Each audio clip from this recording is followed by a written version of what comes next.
Hi, I'm Roxane Battle, author of Pockets of Joy, Deciding to Be Happy, Choosing to Be Free, and you're watching Living Wellness Live.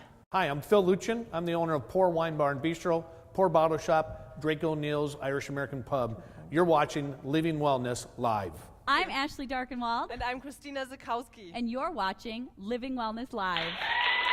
We have this exciting opportunity to teach people about health and wellness, little tips and tricks to reach people that we may never meet. There's so much information out there, but how can we translate it into something that people will actually end up doing? The goal is to go deep and to encourage them or inspire them on some part of their health and wellness journey. We're personal trainers, but we're pairing faith into the mix. A practical application of abundant life is to nourish your entire body, not just physically, but also mentally and spiritually. Christina is amazing. I think we complement each other really well because she's the hilarious one and I'm the, I'm not sure what I am. Ashley is an inspiration. She has inspired me ever since I left Germany and came to America to pursue health and wellness in a different way. There is a need to connect with one another, and there's a need to connect all the pieces of nutrition, fitness, and faith. And then we start to see long-term lasting change. This is not about eating a little bit more kale every day. We're inviting you to allow God to change your heart together with us.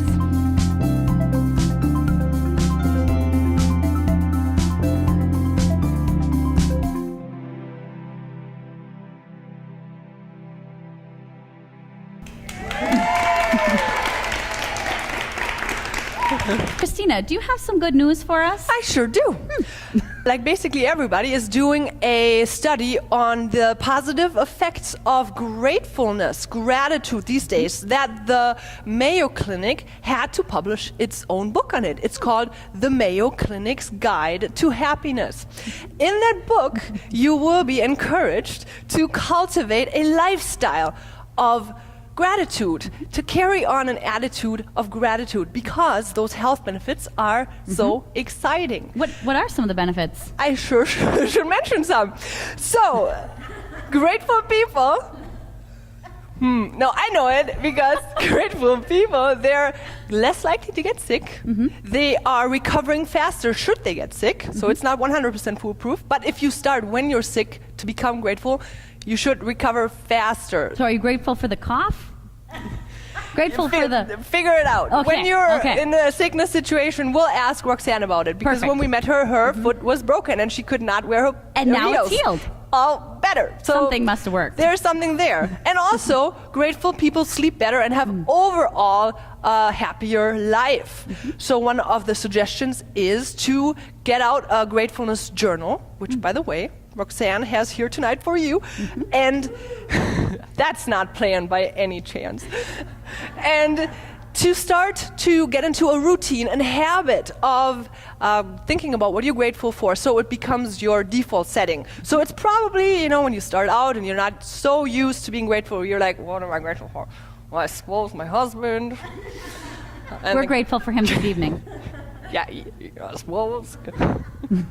No, I'm very grateful for him, and children and whatnot. And then as that becomes your second nature, you get to reap the benefits of being a carrier of an attitude of gratitude. And Ashley, what are you grateful for? Well, the very first show in November, I brought along someone very special with me. I also brought him with me this evening. Flat Stanley. Yes, he's flat. He couldn't be here in person because he would be running around the chairs. Ah, But I brought with me my baby boy, baby Alexander Odin, who is going to be 1 next month on July 4th. So tonight, I'm grateful for my baby, and I'll pass him around again.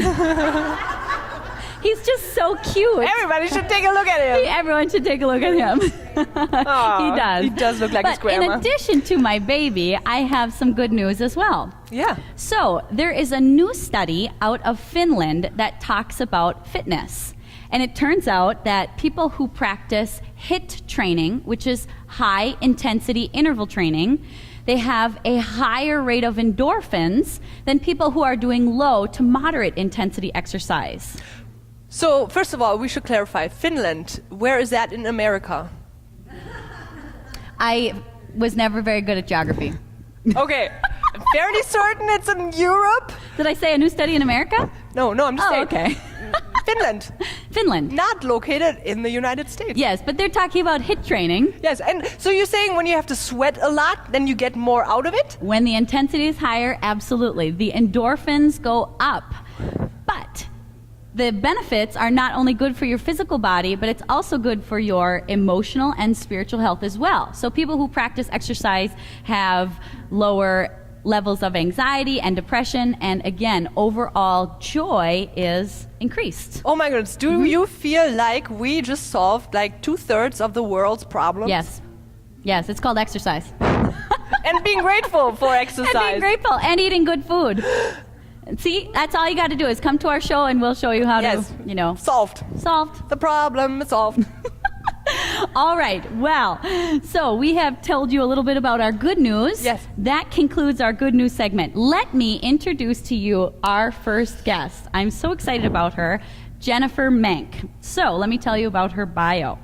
Jennifer Menk, once again, is the Senior Director of Health and Well-Being of the YMCA of the Greater Twin Cities, where she provides leadership to group exercise, group training, Forever Well, Reformer, and other well-being programs for the 25 YMCAs in the association. She is one important lady. Jennifer strongly believes in whole life well-being, including the health of one's mind, body, and spirit, and incorporates a holistic approach to wellness in both her personal and professional life. Wow. And when we come back, you get to meet her in the muscle. Get it? That's right. So help us welcome Jennifer Menk.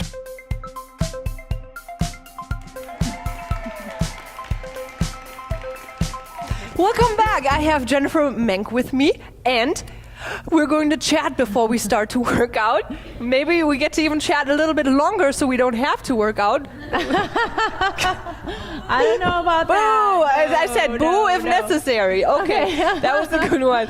So Jennifer, tell me, how did you choose to become a fitness professional? Well, it started when I was young. My mom had a dance studio in our basement, so that inspired me early on. We joined health clubs along the way as I was young. I studied exercise physiology because it did seem interesting to me, and it just caught on. So group exercise and kind of the dance side of it, and then also the personal training. Ooh, yes. All right, awesome. Okay, well, that sounds like it comes very natural to you. What I know about you is that you're also a Christian besides being a fitness professional. Tell me on the connection of those two spheres. Definitely. So when I think about the beginning of my time in fitness and my career in fitness, I was more heavy on the physical dimension. So really a lot more time put into the cardiovascular strength, endurance of my body, my flesh, but not as much on my mindfulness and my spiritual dimension. So over time, as I learned, wow, that's not really feeling as well or holistic, I started to spend more time in the different dimensions. So really thinking about how I can bring mindfulness and bringing my emotional health a little more to the surface, and definitely my spirituality. So spending more time in the Word and in prayer and worship. Yeah, and when you realize that your body is a temple, what does that do with you? Absolutely. So I think about, again, and this isn't just me, this is in Scripture, how our body is a temple, and we should take care of it. We should not ignore it, but we also shouldn't worship it either and have that be the thing at the expense of the other areas of our lives. Yeah, that is very good. It's a good reminder. We are spiritual beings in a physical body. Yes. Exactly. All the things get better when we do them all. Right. And yes, and while we do believe that there's healing if we pray for it, if we live a very bad lifestyle, then that's not good either. So we need to take care of ourselves to the best of our ability. Yes. Amen to that. So we asked you to share some happy movements with us tonight. Yes. Well, I like to think, and Ashley mentioned endorphins at the beginning, most movement is going to bring you joy, but I really love my Viper, and this is the Viper I want to introduce you to. All right. And yeah, go ahead and grab it. Oh, it's heavy. Many, many ways. Yes, it is loaded movement training. All right. And what makes me happy about this, you can go, why don't you do that? So go ahead and squat, and kind of like you're driving a big truck. Yeah, there you go. Good.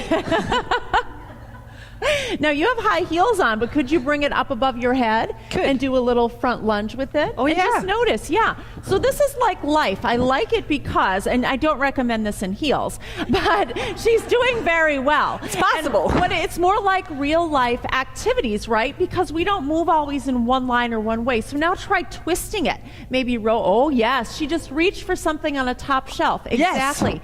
Yes. Bringing it back. Oh yeah, look at this. So it also could be cardiovascular as well. Oh. So there's a lot of, but be careful. Yes, your heels. It's kidney heels. So loaded movement training, it's 3-dimensional. It's really, really good for you.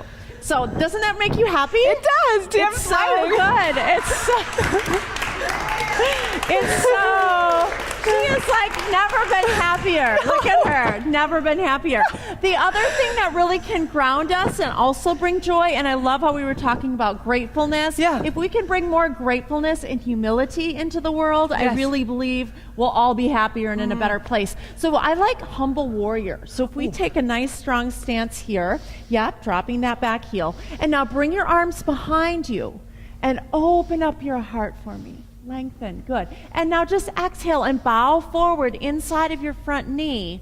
Feel the lovely stretch. Is she okay? I have a natural limitation due to my beautiful Heather Eriksrud dress. Yeah, she is wearing a dress. So dress and heels both. So we'll hold here. I like I like the beginning of Humble Warrior. But really thinking about how we can bring worship, we can bring groundedness, our foundation being Christ. Yes. And Warrior 1 is also a good one where we're just reaching up and perhaps adding praise there as well. Wow. So there's a lot of joy in that, isn't there? Yes. And you could Awesome. totally listen to worship music right here. Absolutely. Awesome. Without a doubt. Yes. Thank you so much for You're sharing welcome. Thank your you happy for movement. playing along with me. That was great. It was so much fun. When we come back, we get to meet our chefs in the kitchen. Thank you so much. You did awesome. Yeah.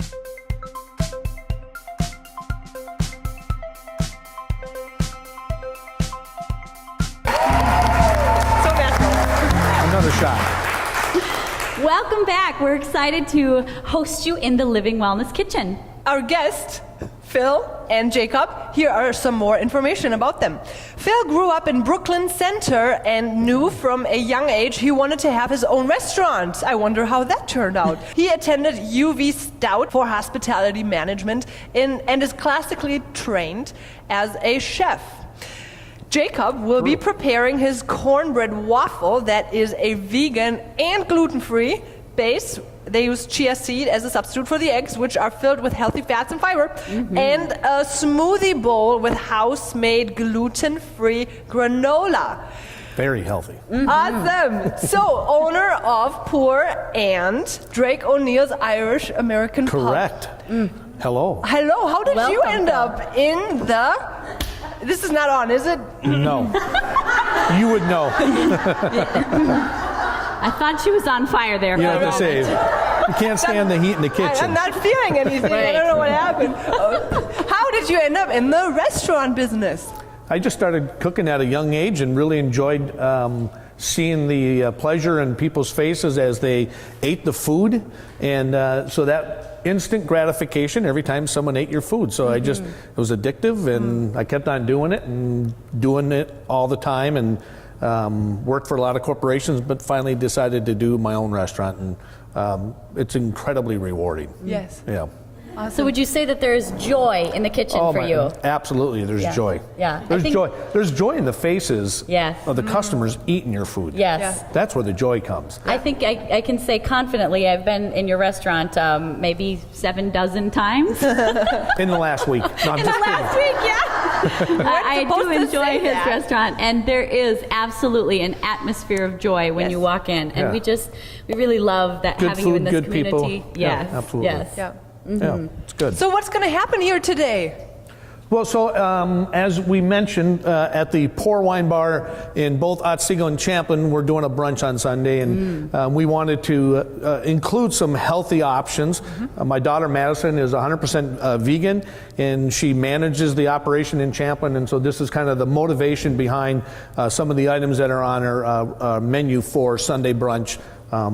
In both locations. So we're going to make our in-house granola that we have, and so Chef Jacob will kind of just talk through some of the ingredients as we put them in the bowl, all full well knowing that the magic of television, we have stuff for you to taste today, but we'll talk about the simplicity of the ingredients, and quite honestly, it's stuff that you can do at home. And as you see here, we don't have any expensive kitchen equipment, although it's nice and fun to have that stuff. You don't need it. So he's adding the whole grains, the pecans, the walnuts, some cashews, chia seed, and using coconut oil. Coconut oil. Interesting. coconut oil. Why It are we gives choosing coconut? Well, again, vegan. Vegetarian, trying to stay healthy. The coconut oil brings so many positive attributes just in eating and everything else that one, keeping it healthy. Yeah. Okay. Yeah, it looks great. Maple syrup. Ooh. 100% maple syrup Yum. Canada? from Minnesota. From Minnesota, even better. Yes. And, Try to use local. and that's important just from the vegan side. If it wasn't 100% maple, it would have other ingredients in it, emulsifiers, whatever the case may be. Wow, that's good to hear. Yeah. So that's what we're using. We make this every week. It's in our smoothie dish that we have. Wow. And so Chef Jacob is going to put it in a bowl. We'll put that in the oven, and basically you're just toasting it. You're just putting a little brown on it. All the ingredients are going to come together. Fresh coconut, of course. Ooh, Yum. Can we show that? Yeah. It looks good. So we'll put that in the oven, and then we'll move down to the end, and we're going to make the actual smoothie part of it. Okay. Now, my daughter Madison is very adamant. You got to have frozen bananas, Ooh, yeah. and it's a texture thing. Yes. It's like ice cream. If you freeze bananas and blend them, it's like ice cream. Absolutely. And so, and there's vegan, vegetarian, there's all those challenges of you want the same texture and you want the same thing, but without the other ingredients. And so she does a very good job of it.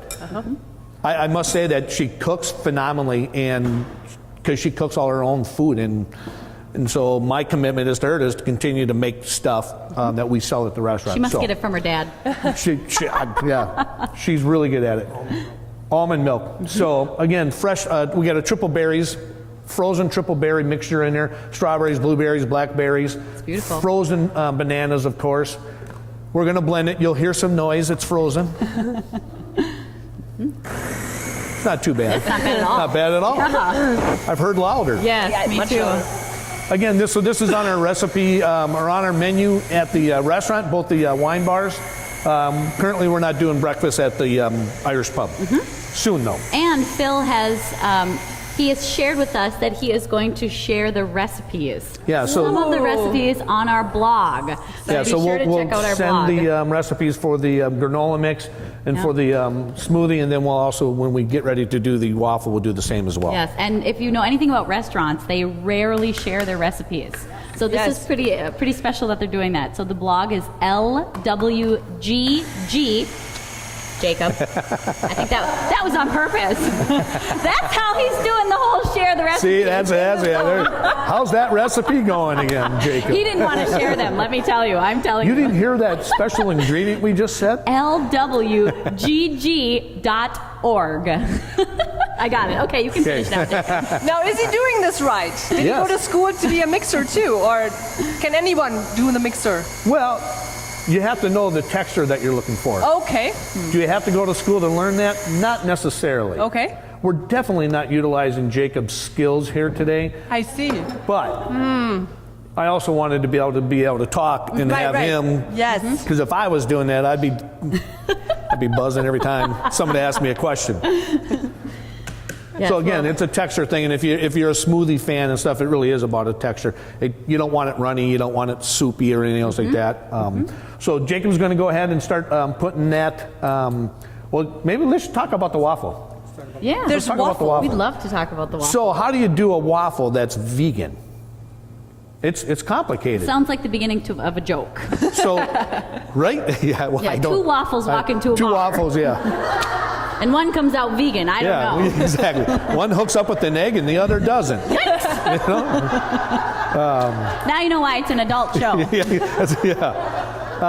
But the key to the waffle is the chia seeds, right? And so we it's a tablespoon of chia seeds per batch. Wow, that's a lot. A tablespoon of chia seed per egg. Per egg. Okay. So you're substituting the chia seed for an egg in the recipe. Oh, Okay? wonderful. But the key to the chia seed is you got to bloom it. So we might take a tablespoon and then 2 tablespoons of water. Okay. And then you let it bloom. And what that does, it starts releasing, it gets gelatinized and gets all those components that you use in the egg, substituting with the chia. Awesome. We used to call that soaking, Yeah. but we didn't go to chef school. Right. So, So now we know that it's was blooming. something that Jacob knows that word is called blooming. blooming. I've had Jacob's food before, and it's quite amazing. He knows what he's doing. He's an expert at blooming chia seeds. Wonderful. Wowzer. That is a skill I hope he has on his resume. Right? So what else are... Okay, so we got the waffle. Oh, it smells good. Here's the other It smells thing. really good. We got this little waffle iron. Again, it's not expensive. I think we paid $11 for it. So again, you can do these things at home. You can make this all at home. It's ingredients that are quite easily to source and make, and it's delicious. Smells good. She always tries them on me. She doesn't tell me when I say she doesn't tell me what they are. Yeah. And I try and I go, that's great. She goes, you're vegan now. Converted. You're sustainable converted, now. sustainable. I said, well, thank you. I feel 100% better today. Yes. You're doing your part for wellness. Yes, exactly. So Jacob's going to go ahead and I'm going to check out the granola real quick. check out the granola, and then we'll start making the product. And And then everyone by gets all to means, sample. if you're not doing anything, 10 a.m. Sunday, Oh, yeah. Otsego or Champlin, Pour Wine Bar and Bistro. Plenty of great food at both locations. And drinks as well. Good glass of wine on a Sunday is always good for relaxation and rewarding yourself. Helpful. even, yeah? And it's Antioxidants. antioxidants. It's Fermented food for the gut. It's helpful for you. Yep. Exactly. Moderation. So, When we come back, we will be munching on the delicious food and getting to know Roxane Battle better, but I wouldn't have learned a thing today if I wouldn't take the time to say thank you, Chef Phil. you are welcome. Thank you. I appreciate you coming here I today. appreciate being here. Thank you, Jacob. It was great to meet you, Chef Jacob. Thank you for your time and showing us these wonderful dishes. And let's give our chefs another round of applause.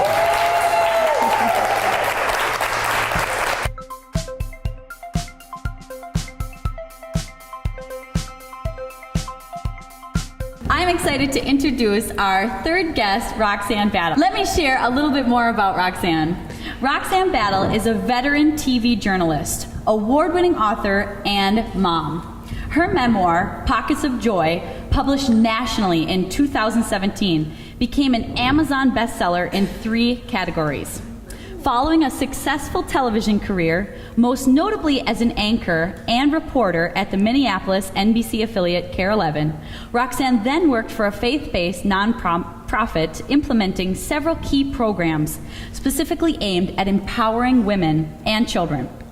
Roxane has been a featured speaker at women's conferences across the United States, London, and South Africa. She enjoys cycling and walks around the Minneapolis chain of lakes and has completed 4 consecutive Iron Girl duathlons. Roxane now runs 5Ks for fun, enjoys feeding homemade mac and cheese to her family and friends, and now she's going to enjoy feeding them vegan waffles. Vegan waffles, yes. And her books are available at major booksellers nationwide. So once again, help me welcome Roxane. Thank you. For a minute there, I was wondering who it was you were talking about until you got to the part about mac and cheese, and I knew that was Yes, that's me. Yes. I've got to learn to make vegan mac and cheese after today. We'll learn from Phil and that was a Chef really great Jacob segment. and They Chef did a Phil. great job. I liked everything they made, from the smoothies to the waffles. It was all and the granola. It was wonderful. Yeah, Yes. they do an amazing job at Yes. the core one. We should meet there again. Yes. Yes, because we did have the pleasure of getting to know you better, Roxane. So we read your book and got to know you, feeling like we get to know you very well in the book, but meeting you in person is even better. I enjoyed meeting the both of you. You don't have any sense of humor at all. She's very dry. You know, she's very dry. And this one here has no enthusiasm or passion or drive. That's why I teach Zumba, because I'm so sleepy, so I have to teach a lot of Zumba.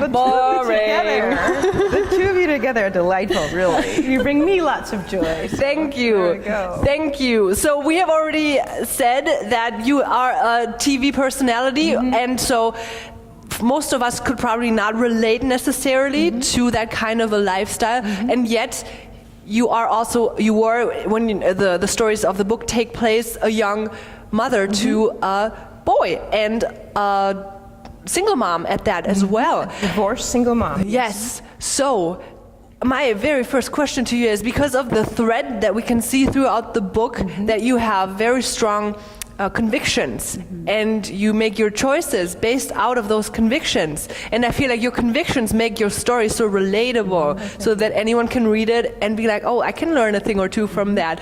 Tell us about those major principles that guided your difficult decisions. The whole tone of the book, I wanted to write the book for the woman who was me at the time that I was going through it. The book is somewhat 10, 15 years removed from my life now.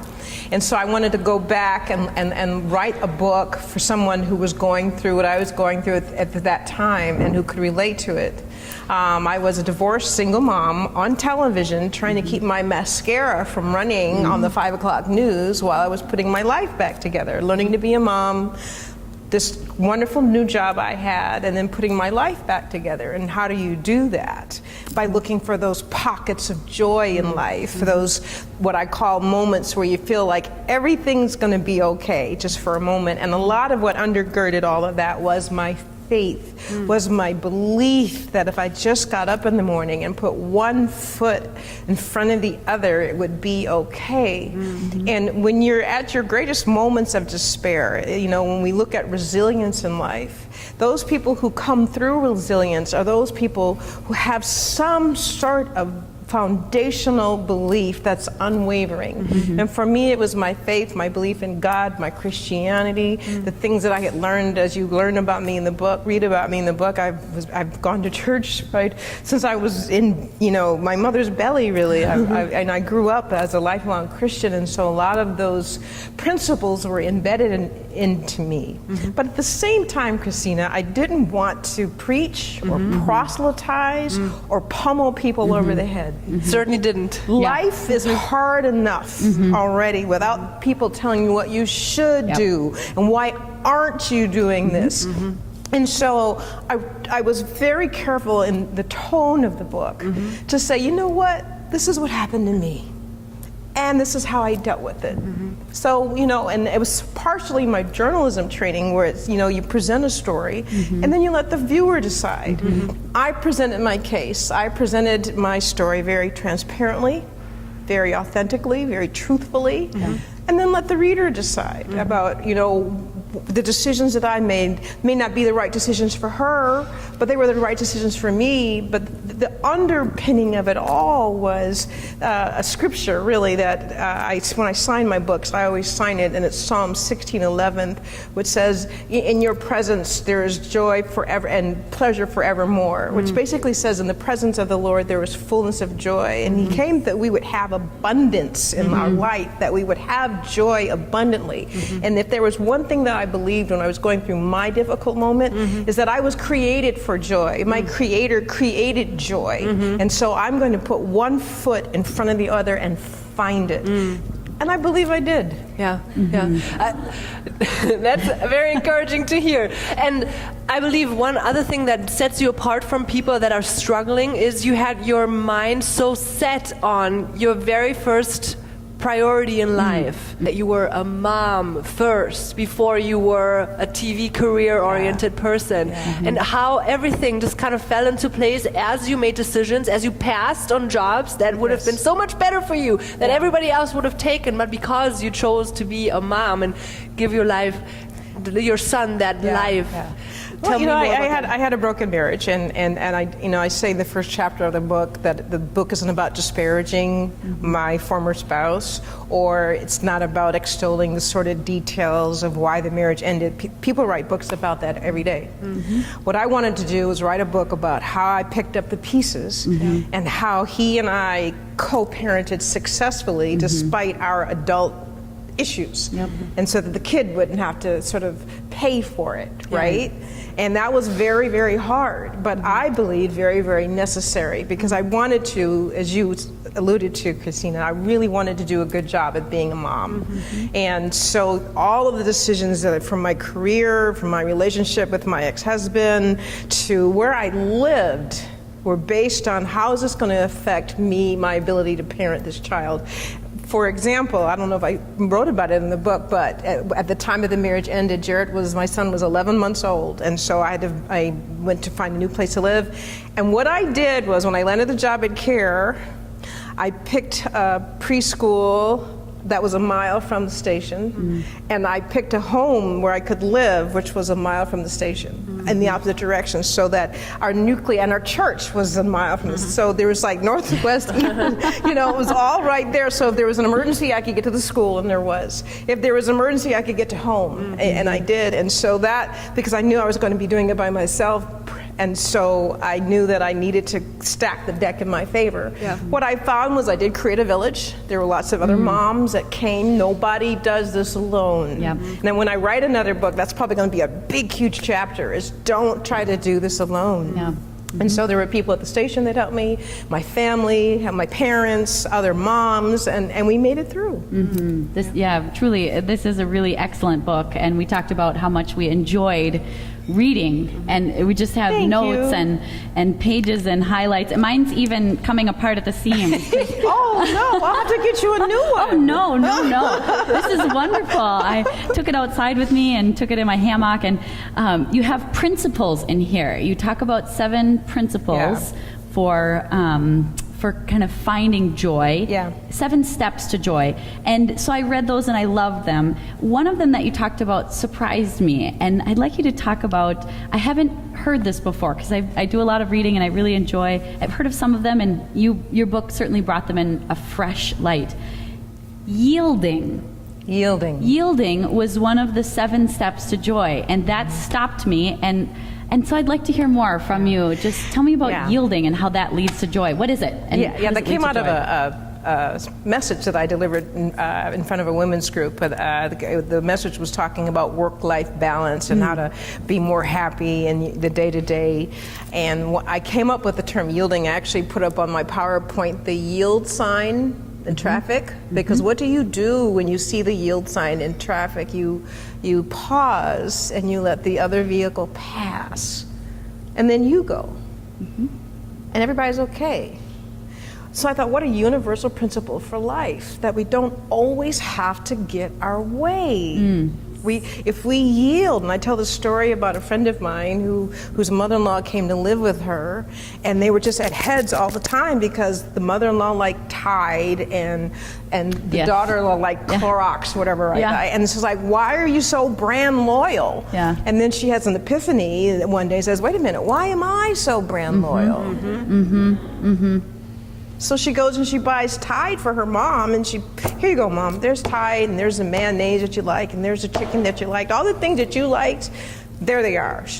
And she lived peaceably with her mother under one roof until her mother went home to heaven. She yielded. And so I think that we don't, so you go back to the traffic sign in the cars, if one car doesn't yield, what happens? There's a collision. And oftentimes in our human relationships, our egos collide. We're afraid that if we're wrong, then we're weak. But it takes great strength to let someone else have their way. And I'm not talking about major big life and death issues, obviously, but in these minor disagreements about, okay, what are we going to watch on Netflix? Is it Moana or Sing, right?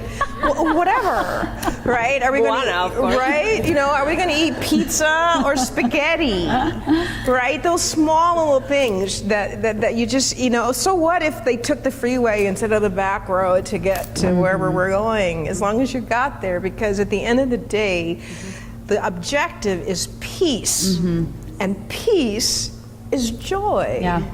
And so that's kind of where one of the 7 steps toward getting to that peaceful place is that are there moments in your life where you could just yield and continue on, and avoid the big collision. Yeah. Well, I've got one question before we take a break, and before our viewers, we open it up for questions for them, and that is, you say in your book you're a naturally optimistic person. Annoyingly optimistic. Annoyingly optimistic.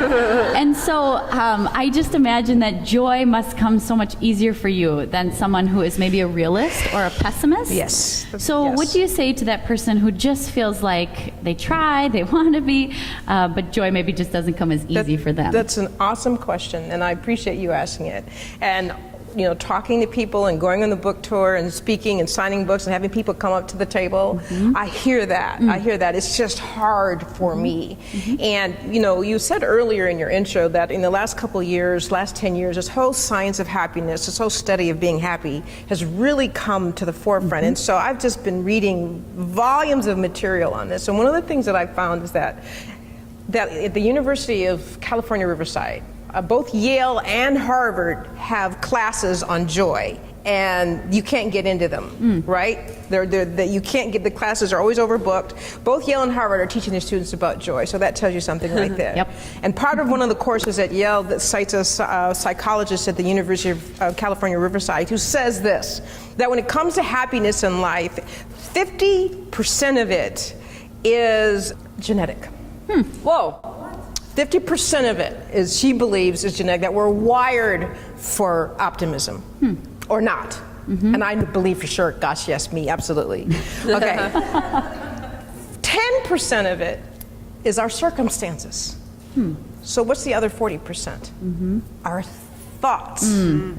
So happiness and joy is not a lifestyle to be acquired. It is an attitude to be cultivated.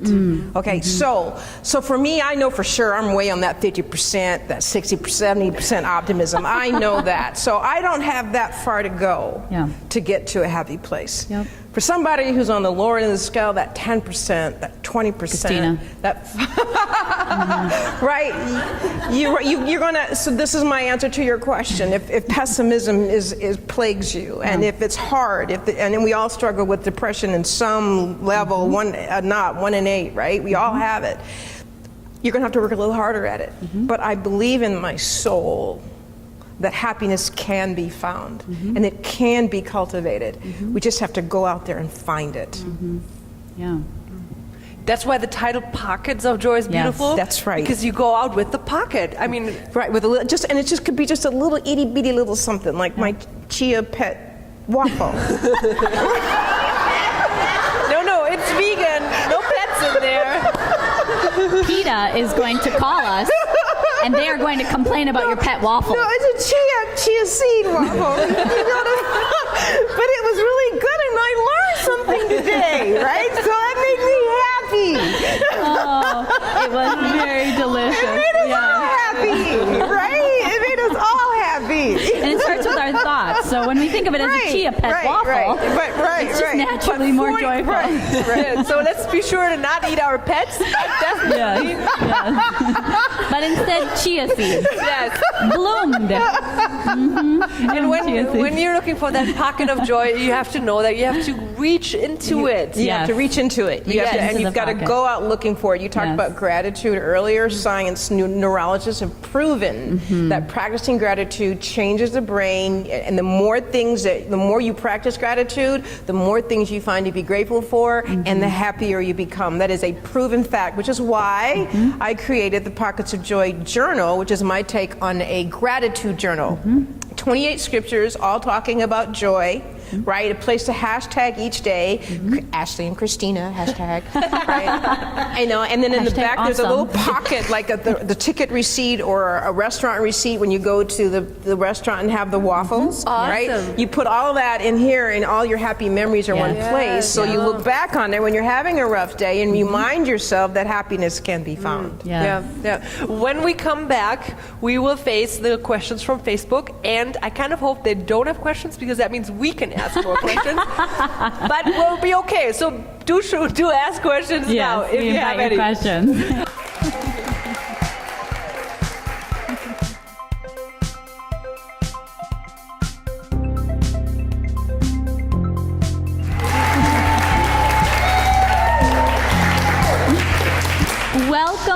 Welcome back. We are here once again with Roxane Battle, author of Pockets of Joy, Deciding to be Happy, Choosing to be Free. And Christina and I have had the pleasure to read Roxane's book and her journal, and she has just got some really fabulous material. It's fun, it's funny, she has personal stories, and it feels like you're just hanging out with Roxane while you're reading her book. Oh, so thank you. again for being here with us, Roxane. My It's such pleasure. a joy. My pleasure. When the book actually won a book award, and I had the opportunity to see what the judges had wrote about it, and the greatest compliment to me was one of the judges said, "I would like to have coffee with the author." Yeah. So again, it's just that very conversant, easy tone. It's just me and you curled up in a chair. Yeah. So Yeah, well, we get that sense. And also in your book, we have learned that when people say something like that, you're also a little bit like, is this going to be like that one date from hell? Oh my gosh! The date from hell. Yes, I write about that in the book. First of all, he was broke and he needed to bathe. But you were so grateful that he would spend time with you. No, what was it? And I write about that in the chapter. I think it must be authenticity, where you're really being true to yourself and self-care. Yeah. Where you take care of yourself and you don't go out on the date from hell just because you don't have your self-esteem together. Okay. You're valuable and worthy. Yes. You are fearfully and wonderfully made. And I say that to a lot of young women, that you just don't compromise yourself and stop those kinds of activities because you have great value. Yeah. And that was a lesson that I had to learn and practice as I sort of traversed back into, the single world. Yeah, I love how honest you were about that. Yeah. Absolutely. Living clean was a struggle. I would love to hear from you more about that. I've worked in the television news industry, which is part of the entertainment industry. The news is very stressful. It's a 24-hour business. People come to work at 2 o'clock in the morning. They come home, some shifts, you go home at 11 o'clock at night. And what do you do when you're all wired up after you've got off the news and you're all dressed up, you got your makeup on, you go to the bar and you close the bar down, right? And so, alcohol was extremely pervasive in my industry, as I'm sure it is in a lot of industries. And if you don't drink, you're not invited. You're not invited. You don't get the inside track. You're not part of the group, and so you miss out on that social aspect. And sometimes you miss out on trade secrets, or the inside scoop in the business. And I think that in looking back on it, my former colleagues probably termed me standoffish and unapproachable. But I had a little boy at home that I wanted to make sure that I could be there for. Yeah. And so that's where those choices sort of came aligned up for me. Yeah, and I think that conflict that you could potentially have speaks to our audience, because in the wellness world, people are always saying, well, I would like not to do that one thing, or I would like to do the good thing, but it's so hard to go to the gym or to work out or to eat healthy. It's so hard. But you're saying you had a very clear goal. You wanted to be the best mom you could be. Everything started there. And so it fell into And everything place from there. lined up, but not taking the job, not going to the bar, where I lived, as I said earlier, everything fell there. And so when I speak, and maybe in the follow-up book, I really want to talk about, priorities, because that's really where it's going to help you find the joy. And I do touch on it a little bit about that in the chapter on authenticity, about what do you like? When you're the happiest, what are you doing? What makes your heart sing? What would you do for free?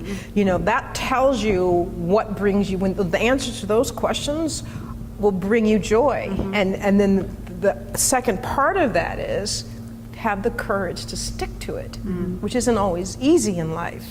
But joy does require courage. As you read, I've made some pretty tough decisions, and that's why the subtitle is Deciding to Be Happy, Choosing to Be Free. I made some very difficult decisions as a single mom on TV, and people are just astounded by the choices I made when I made them.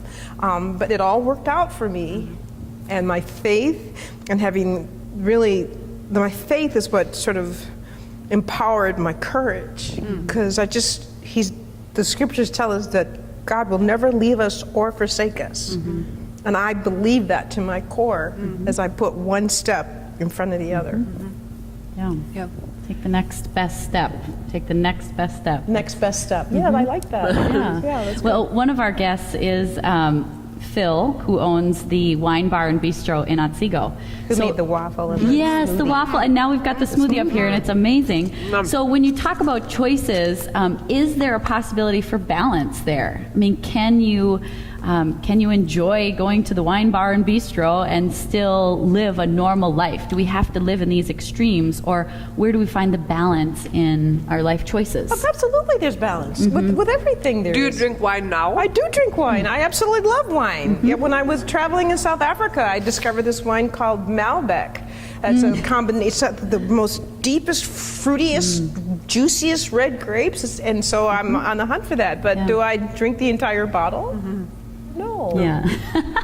Well, I bring that up because so often, it's a good point, because so often we feel like we get into one extreme or the other, and there is balance, and I think there is balance. Joy comes from finding that balance. Absolutely. too. In the season, too. Yeah. Yes. I mean, Yes. too much of any good thing is not a good thing anymore. Yeah. Too much of any good thing. If we had ice cream every day, you wouldn't want ice cream every day. Yes, Right? And your son is not a toddler anymore. Yep. He graduated from college. He graduated from college a year ago. He's landed a job. He's got his own little place. He lives just about 20 minutes from me. He comes over for Sunday supper. He's got a great relationship with my dad. He's his dad, and a great relationship with me. And sometimes the three of us will go have dinner together. Wow. And all that hard work that we put in is paid off. Yeah. We need to open up Yes. questions for our audience Yes. here. So, does anyone in the audience have a question for Roxane? Yes. Yes. Though you went through a lot of hard things, how do you feel like your optimism helped bend you toward better life environments, whereas a pessimist might have gone down a different path? Right. So the question was, I went through a lot of hard things, and how did my optimism help me find a better life path as opposed to a pessimist? I truly believe, and here's the annoying optimist in me, I truly believe that the pessimist and the optimist would get to the same place. One of us just has to work a little harder. I truly believe that. interesting. Yeah. Any follow-up question? Or There's another question in the back. I have a question, and it's kind of like a little bit of a meta level thing. So, what you gain from Awesome. this process? Awesome question. That's what insights have I gained in the book? Through talking about What insights have I gained through talking? how it affects people. Pardon? Like, see how it affects people as they. The insights that I've gained is, let's take this first part of the question. The insight that I've gained is that everybody thinks they're alone, that they're the only one dealing with their issue. And one of the greatest things that has come out of this book process for me, which I call a fantastical journey, is being able to create a dialogue and to be able to just to look at a woman who's got tears in her eyes while I'm signing her book, saying, I thought it was just me. And she finds that connectivity between the two of us in our story. I mean, that again, that breaks a person free and gives them courage to continue on with their journey, and it brings them joy. It's immediate. It's immediate when she and I make that connection, that you are not alone, that we're all in this together. We all struggle with depression. We all struggle with self-esteem. We all struggle with body images. Here's how I dealt with it. And here's some tips that I've researched that maybe can help you deal with it as well. And so that's the first part of the questions. And then where I want to go from here and more deeper is I want to talk about courage. Because in the book I talk about self-care and positive connections and forgiveness. You cannot, I believe, have true joy in life without forgiveness. And now you have to forgive yourself and you have to forgive others. And that's just a universal principle. I mean, that's the basic foundation of Christianity is forgiveness. And it takes courage to forgive. And I'd like someday to be able to sit down in front of my laptop and write and research more about cultivating courage, having the courage to make these decisions in life, having the courage to forgive, having the courage to forgive yourself and to love others, having the courage to yield. As it's some of the insight that I've learned as I begin speaking about the material in the book. You talk in your book about what if we were brave enough to be courageously happy. And I haven't heard that phrase, courageously happy. What does that mean for you? It's exactly what I just said. And to expand upon that leaving what was comfortable and what was known, even if it's not working. But our tendency is to stay because we know it. It's comfortable, and that's our comfort. We know it. So being courageous enough to walk away from what's not working and to find what is, and you will find it, but it takes the courage to make that transition. And when you talk about our faith, from the place we are to the place we want to be is that gap, and that's what faith is. We're wired by our Creator to trust Him and that He will lead and guide us to the next place we have to be. So we have to have the courage to exercise our faith while we're in the gap to get us to where we want to be. And there's what I thought would happen. It's got a little granola in there. Yeah, chia pets. They're clogging up my throat. That's right. So in your book, you're also teaching, or you're sharing your conviction that it's important to give back to other people. Yes. And now you, as we know about you, you're not writing about it in the book, so I would love to hear more about what brought you to Haiti and what you're doing there. Yes, what I mentioned in the book about service and generosity is one of the other steps to finding joy. Service, we are happier when we give to others. And the key is we give because we want to, not because we feel it's out of obligation, that we always have to bring a cherry pie to the family reunion. No, you bake the pie because you love baking pie. So service and generosity, it's what gets us through difficult times. So I am on the board of a wonderful organization called the Sonite Foundation, which empowers young people through sport, and they have a huge outreach mission in Haiti. And just being in the room, it's one of the worst places in the Western Hemisphere. And we go and we feed children, we sing to children, we teach children English, and just being in the room changes their environment. And I have wept every time I go. I've gone, I went in January, then I turned around, went back in March, and I intend to go again. Wow. We are put on this earth to serve others. Yes. Yes. How can others get involved in that ministry? Yes, they do trips year round. How did you get involved with them in the first place? I had been working with children, and then I went into the book project, and all my energy was focused into that, and I missed that interaction, that connectivity with kids, that service, that philanthropic effort with kids. And a family member told me about the Sana Foundation, and I saw what they were doing, the tens of thousands of kids that they're serving, and I was all over it. Yeah.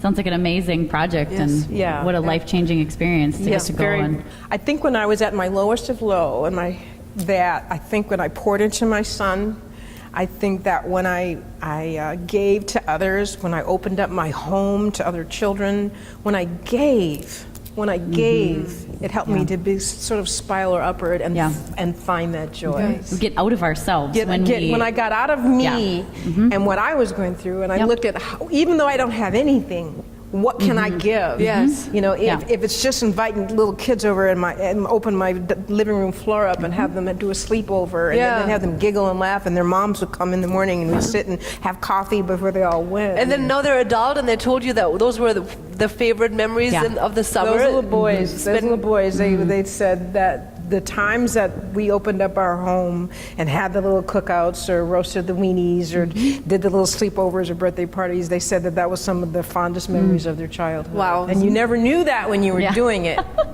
They were looking at your house going, my house is destroyed. That food is all gone. I have to tell you. So there was my son's room, there was a pull-out sofa, and there was my room. And the kids were like, we did this superhero sleepover one night, and it was a Jurassic Park sleep-a-thon. There was like 3 movies at the time. And so the kids were sort of like just moving about the house. And when I woke up in the morning, I think I was asleep on the living room floor, and the kids were all in my bed. Yes. And I don't know how that happened. Yes. That sounds about how it goes. Yes. But it was worth it. It was worth it. Absolutely. When we give parts of ourselves, it's always worth it. Indeed. Roxane, we could just chat with you all night and it would be a really enjoyable experience. Thank you. But we do have to wrap it up. So if you want to learn more about Roxane and hear about her story, I encourage you to pick up her book and her journal. They're both fabulous tools. And where can we learn a little bit more about you and what you have going on? Yeah, I have a website, www.roxanebattle.com, and that's Roxane with a singular N. That's also all my social media handles, Instagram, Facebook, and Twitter, at Roxane Battle. Singular N. Wonderful. Well, thank you so much for being here with us tonight. It's just been a joy and a pleasure, and I hope that you all enjoyed having Roxane here as well. So thank you, Roxane. LWGG.org for more information about living wellness, how you can get involved, and about our next show. So we hope you'll check that out, and we hope that you'll tune in next time. Have a joyful rest of your week. Bye. Thank you so much, Roxane. That was awesome.